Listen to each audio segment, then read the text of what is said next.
Sean bienvenidas y bienvenidos a este último programa de nuestra primera temporada de El Derecho al Placer. Qué rápido llegamos ahí. Sí, yo siento que como que hoy mismo hubiéramos empezado, pero les agradecemos por su atención hasta ahora.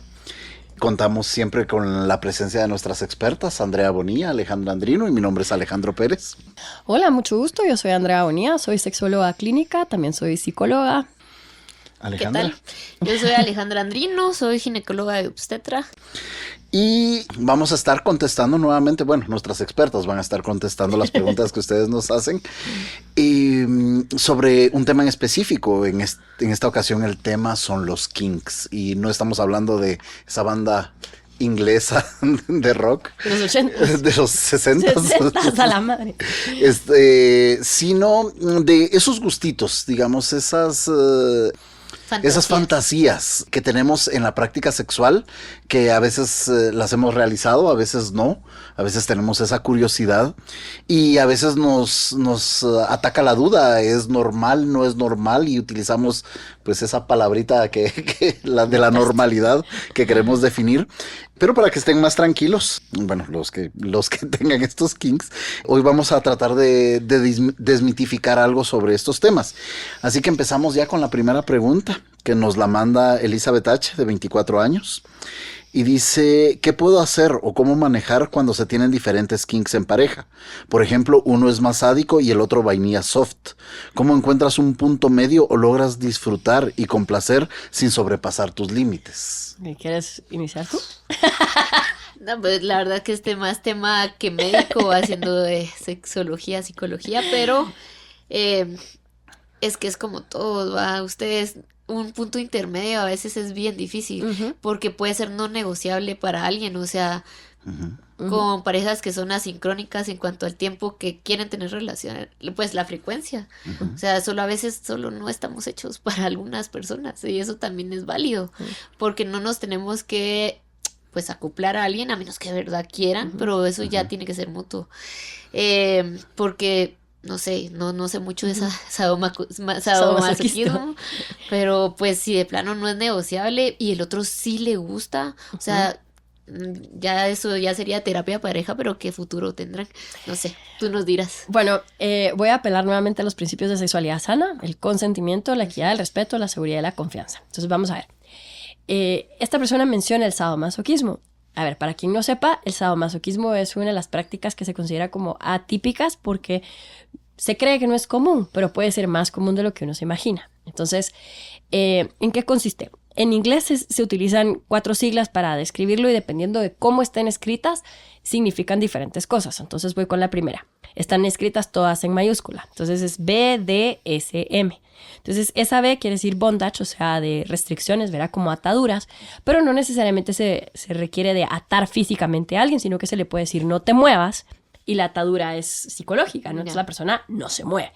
Pero no está la vulnerabilidad de que si te moviste, pues no estás ahí como atrapado, ¿no? Entonces, esa es una. Y hay gente que juega, ¿no? Como de, usemos esposas, usemos un pañuelo, no sé qué. Y esto también entra dentro de la vainilla, ¿verdad? Que es como bien curioso. Entonces, esa es una. Entonces, la B de bondage.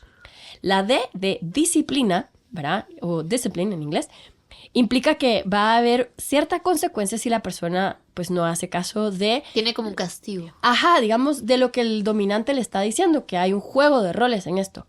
Y entonces esa disciplina pues depende cómo sea infligida. Pero ojo, esto es algo acordado y les voy a decir, esta es una de las prácticas más éticas bien llevadas. Porque esto no empieza como de démosle pues de una, metámonos a esto. No. Las personas, esto te va a gustar, las personas que empiezan en esta práctica inician estudiando anatomía, ¿sí? Y muchas reciben cursos de primeros auxilios y saben qué partes del cuerpo no van a tocar, qué partes no se tocan. Todo el tórax que cubre tus órganos vitales. Y entonces las partes que tienen más músculo o más carnita, digamos, esas son las que se estimulan con mayor frecuencia. Entonces, la disciplina puede ser desde derretir una candela, pero entonces hay alguien que me dice, no, yo soy más vainilla. A ver, que el hielito, el helado que está en la refrigeradora, pues también a veces esto se utiliza como una forma de estimular y no es por practicantes necesariamente del sadomasoquismo. Entonces tiene también su adaptación. Entonces, la S y la M van a venir a ser el sado y el masoquismo. Entonces, el sado disfruta de infligir placer, pero, sí, disfruta de infligir placer en la otra persona, pero lo hace a través de cosas que normalmente consideraríamos como dolorosas. Y entonces, cuando estamos muy excitados, el nivel del umbral del dolor se eleva. Entonces, recibimos muchas más cosas que normalmente no haríamos si no estamos excitados. Y el masoquista disfruta de estas cosas, ¿sí? Disfruta de este recibir. Ahora, no es necesariamente que una persona sea osado o masoquista. No, sino que puede tener de las dos y puede como jugar, porque son juegos de roles. Esto quiere decir que no pueden ser permanentes. Las personas no pueden vivir en una relación 24/7, por mucho que digan, ay, sí, nos gusta. No, porque se cruzan ciertos límites. Entonces, ahora, llevándolo a la otra forma de cómo puede estar escrito, que esto es como simbólico y también hay una subcultura de esto y gente que lo practica y hay clubs y demás y hay calabozos. Entonces, nuevamente la B es bondage, ¿verdad? La D en mayúscula y hay una diagonal y una S chiquita simboliza o representa la relación que hay entre el dominante y el sumiso. Entonces, dominante grandote, sumiso en chiquito. Y la M, pues, de masoquismo. Entonces, esto implica el juego de roles. Y entonces, ¿cómo se llegan a estos acuerdos? Las personas se conocen y a veces es como sexo hasta casual o ya en una dinámica de pareja. Entonces, las personas se sientan, y esa es la recomendación a la persona que hace esta pregunta, ¿no? Se pueden conseguir en línea todos estos como prácticas y listados, y entonces es como preguntarle primero a la persona, ¿qué piensas tú? Yo quiero entender y quiero escuchar. Palabras claves aquí, quiero entender y quiero escuchar, pero estás dando chance que la persona se exprese.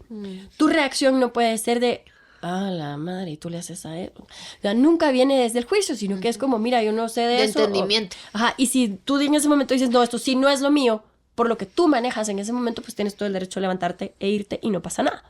Entonces, siempre con respeto a la persona, ¿no? Pero bueno. Pero bueno, bien Ajá. difícil también, güey, obviamente en eso lo es mucho más tú, pero de que yo diga, no, no quiero eso, pero lo amo.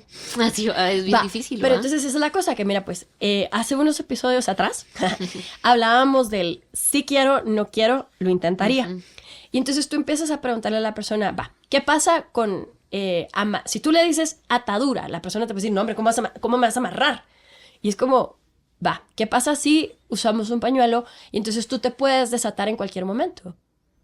Ah, bueno, tal vez entonces un pañuelo, tal vez sí. Buscar soluciones. Exactamente, entonces tienes que explicar la práctica, pero tú la tienes que conocer, ¿verdad? Porque si tú le dices, a ver, que te quiero poner en un traje de cuero donde se te anula la cara, o sea, no, la otra persona te va a decir de entrada no. Y entonces cuando tú vas explorando esto y también escuchas qué es lo que a la otra persona le gustaría.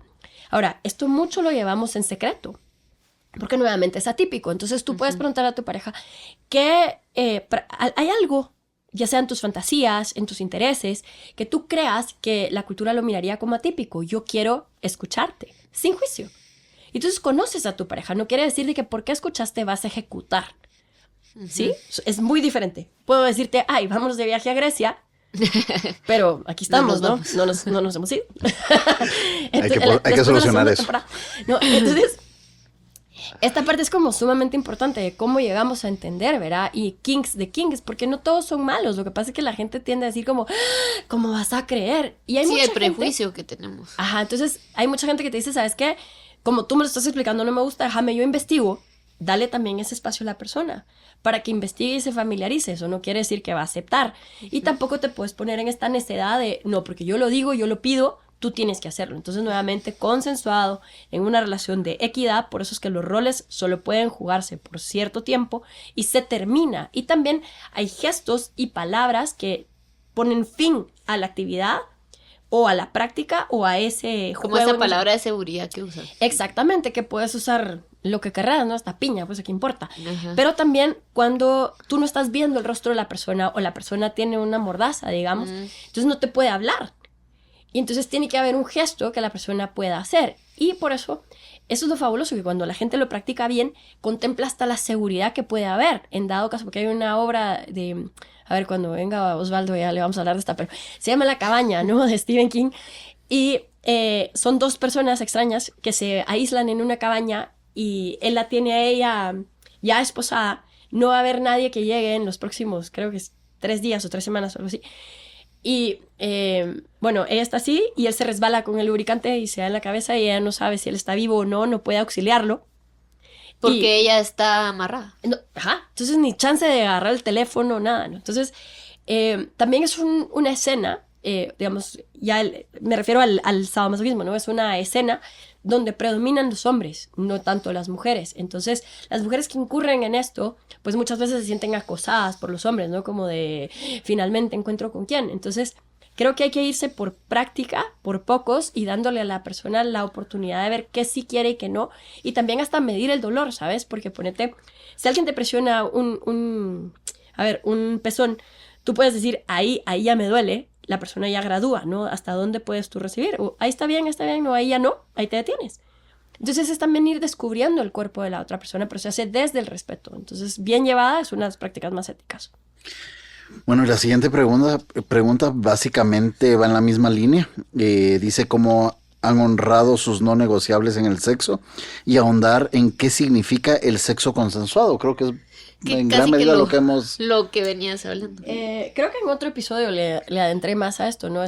Lo consensuado es a qué dijiste sí, a qué dijiste no, se puede quitar en cualquier momento, pero también está el consensuado no deseado. Y muchas veces tenemos miedo al abandono de nuestra pareja y decimos, si no me someto y si no lo hago, su kink, se va a ir a buscar al otro lado. Y claro, después nunca falta la pareja abusiva que te dice, es que como tú no me lo das, yo me tuve que ir con... No, esos juegos de verdad son manipulación y ojo, que son muy comunes en parejas nocivas y sobre todo cuando hay un trastorno de personalidad. Entonces, sí vale la pena que uno pues lo converse con alguien más y decirle, mira, esto me está pasando a pesar de que es el sexo, porque hay que romper el aislamiento. El abuso sexual de pareja es más común de lo que uno quisiera y la gente siente mucho temor y no sabe qué es permitido o qué no, sobre todo cuando su sexualidad ha sido descubierta únicamente en el escenario de esta pareja. Entonces, ojo con eso, ¿verdad? Pero eso sería el sexo consensuado. Y es más, se los voy a poner así de fácil. Si no fue consensuado, es abuso. Entonces no hay tal cosa como sexo no consensuado. Eso se le llama violación. Así de fácil. Sí, y lo de honrar sus no negociables, es que tan fácil que suena también decir solo, no, yo no quiero y no lo hago, pero esa manipulación que a veces tienen algunas parejas es bien difícil, a veces como que lo vean, ¿verdad? A veces, a veces hay gente que no lo quiere aceptar. No. O sea, yo no, obviamente no doy terapia, no soy psicóloga, pero a veces sí les digo, lo que más a veces me llega es no tengo deseo, no tengo lubricación, y platicándoles sale, no, es que él hizo tal cosa y no me gustó, y yo, bueno, decirle, no, es que él me va a dejar. Entonces eso es bien difícil, ¿va? Es fácil hablar desde su burbuja uno, ¿va? Decir, ¿por qué no dejas al que te pega? No, o sea, es que es... No, y el quiebre psicológico que te hace una persona que te está golpeando no es así de fácil, pero uno tiende a culpar a la víctima, porque sí se le llama víctima legalmente, o culpar a la persona que está recibiendo esto. Entonces creo que hay mucho que desmitificar, sobre todo el abuso en las relaciones de pareja, pero esta parte de cómo le explico a mi pareja cuáles son mis no negociables, sí se pueden renegociar. Y los principios de sexualidad sana, cuando tú te familiarizas con ellos, nuevamente lo repito, consentimiento, equidad, respeto, seguridad y confianza, eso también te va dando a ti una sensación de empoderamiento. Claro, si es una relación que no es sana, te va a manipular hasta que porque hay hijos, que porque el perro, o sea, te digo que sé de una persona que agarró el perro y lo puso en el balcón y le dijo, déjame pues, ahorita tiro tu perro. Y entonces, no necesariamente te manipulan con hijos, sino que hasta con tus mascotas. Entonces, creo que necesitamos empoderar a las personas con la sexualidad sana. Urge que en la segunda temporada partamos con la sexualidad sana. Me parece, lo vamos a anotar para la siguiente. Y ahora, antes de despedirnos, contamos con la presencia nuevamente de Osvaldo, que nos va a compartir aquí algo sobre algún kink. Entonces vamos a ver qué nos trae. Todo él es un kink.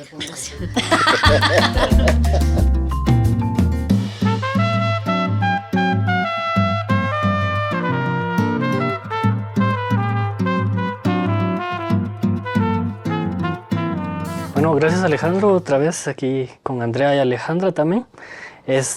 Pues en esta ocasión también traemos una referencia del cine. Yo recuerdo cómo descubrí esta película porque de chiquito cuando pusieron cable en mi casa, allá por el 96, así, descubrimos muchos las noches de Clímax, que era este soft porn de Cinemax, ¿no? Sí. Y de repente era el horario de noches de Clímax, y entonces, bueno, así escondidas, viendo qué iba a pasar, ¿verdad? Y que así... ¿Y cómo iba la trama? La porno súper suave. La porno súper suave, que era todo fingido, pero de repente estaban pasando la película de Crash de Cronenberg, y fue como un alucín porque justamente trata de este tema de los kinks, con los límites legales, ¿no? Pero sucede la trama que consiste en que la gente en esta película se excita a través de los accidentes de tráfico. Y entonces el protagonista busca chocarse para poder tener placer. Y aquí es lo curioso que sucede en la película es que no está solo. Es decir, que encuentra un grupo de personas, un colectivo que también siente placer a través de los accidentes de tránsito. Y era curioso porque, bueno, yo no esperaba ver Noches de Clímax, pero estaba esa película y te das... gustó más? No, o sea, Fui por después cobre y encontré oro, mejor dijo. apagamos la Se tele. fue a los carritos chocones. Y es que las escenas son bien, bien fuertes porque es básicamente ellos con los yesos, con los correctivos de las piernas quebradas, con esos hierros y esas tuercas. Tutores. Sí, y con eso trataban de seguir teniendo relaciones y de mantener placer con... O sea, pero tenían relaciones mientras iban manejando y se chocaban. O solo era el chocarse el que le daba placer. Era de las dos formas, o sea, les daba placer el riesgo, pero también les daba placer estar esperando incluso la ambulancia que No, llegara. pero, o sea, teniendo relaciones es muy duda. O solo era su... Las placer. dos. Era Sí. de todo, Los o sea, dos. el antes y el después y el durante. O sea, estaban teniendo relaciones mientras manejaban y se chocaban. Ujú. Esa es mi sí, duda. o incluso había una como forma de cortejo que era estar chocando el carro de la otra persona, así darle toquecitos y tratar de sacarlo de la carretera. Ok. O sea, Ya. Sí, así como esas señales que tienen los swingers en el supermercado que llevan, creo, una botella de algo, ¿no? Entonces este era como, te choco para ver si tú también ¿Te sos gusta? parte de mi club, ¿no? Y coincide el universo que se encuentran estas personas y era como, bueno, es otra forma de placer, ¿no? Pero que creo que rozaría lo legal de alguna forma, porque Sí. es el consentimiento y la comunicación. Y el riesgo de otras personas, ¿verdad? Que no están dando su consentimiento. Sí. Que ponete aquí, a mí me parece como bien interesante y yo podría pasar horas hablando de esto, pero lo voy a hacer lo más breve. Pero, a ver, las parafilias, digamos que eso sería una parafilia, ¿verdad? Hay 9 que se registran en el manual de psiquiatría. Eso no quiere decir que sean las únicas. Se cree que son las más comunes, saber. Y se registran más que nada en hombres las parafilias, más que en mujeres.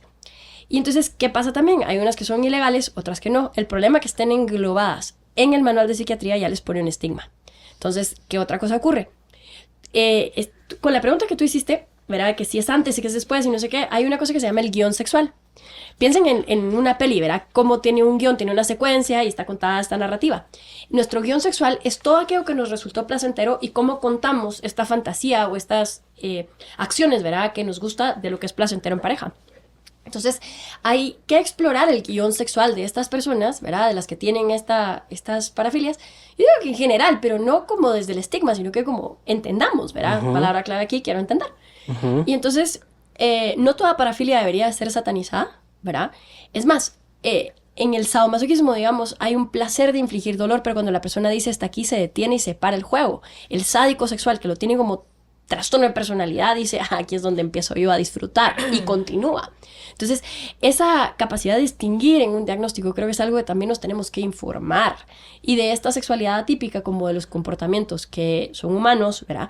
Pero que se salen y ya tienen un riesgo, pues, criminal, sí deberíamos de tener también una forma de identificarlos desde que somos adolescentes. Y eso también nos falló el sistema educativo, ¿verdad? Entonces, te diría, es interesante porque hay un guión sexual, hay un fetiche, que es un objeto que resulta ser excitante, o varios objetos, que son fuente de placer desde la persona los ve, desde que de su propio lado me dan placer, ¿no? Y está la práctica como tal, ¿no? Entonces ya sería la parafilia. Entonces son 3 elementos de la sexualidad típica que hay que analizar. Sí, y lo que no explora la película es como por qué surge como especie de trauma, ¿no? Es decir, pues... Mira, No sé si es trauma. es que algunos sí pueden venir de trauma, Ajá. las otras no necesariamente, ¿verdad? Y ponte, hay gente que no recuerda muchas cosas, entonces también ahí sugieres como que hay otro trauma, pero cómo se canalizó. Entonces, claro, todos tenemos la capacidad de hacer un vínculo con un objeto y que ese objeto nos recuerde algo, nos recuerda algo placentero. El osito de peluche nos recuerda a la persona que nos lo dio, las flores o aquel coso que nos dio la expareja, ¿no? La tenemos ahí. Bueno, en fin, yo ya las tiré todas. Pero digamos, hacemos ese vínculo y entonces igual se hace con el vínculo sexual desde el placer. Entonces, no es que sea directamente de trauma, pero son muchos factores que pudieron haber en una persona para que se presente digamos, está con la atracción a los yesos, y puede ser que otra persona la tenga también, pero sus otros factores fueron diferentes. Entonces, es lo que menos estudiamos, ¿verdad?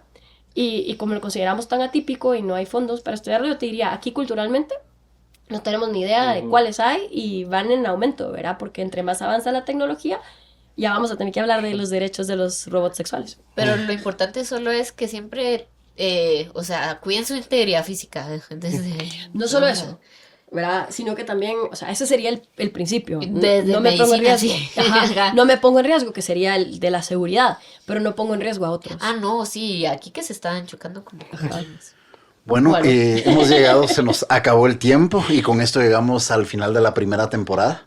Les agradecemos por habernos seguido hasta acá. Si no han oído alguno, pues les recomendamos que lo busquen en www.no-ficción.com. Les agradecemos nuevamente a Osvaldo Hernández, a Alejandra Andrino y a Andrea Bonilla por este tiempo, por todo lo que nos enseñaron en esta primera temporada, y esperamos contar con su presencia en una segunda temporada y en los programas que puedan venir de aquí en adelante. A ustedes, gracias por la confianza, y a toda la gente que nos acompañó en este trayecto, que sea el primero de muchos viajes. Sí, no, gracias por la invitación, y ahí sí que siempre está bonito compartir con ustedes.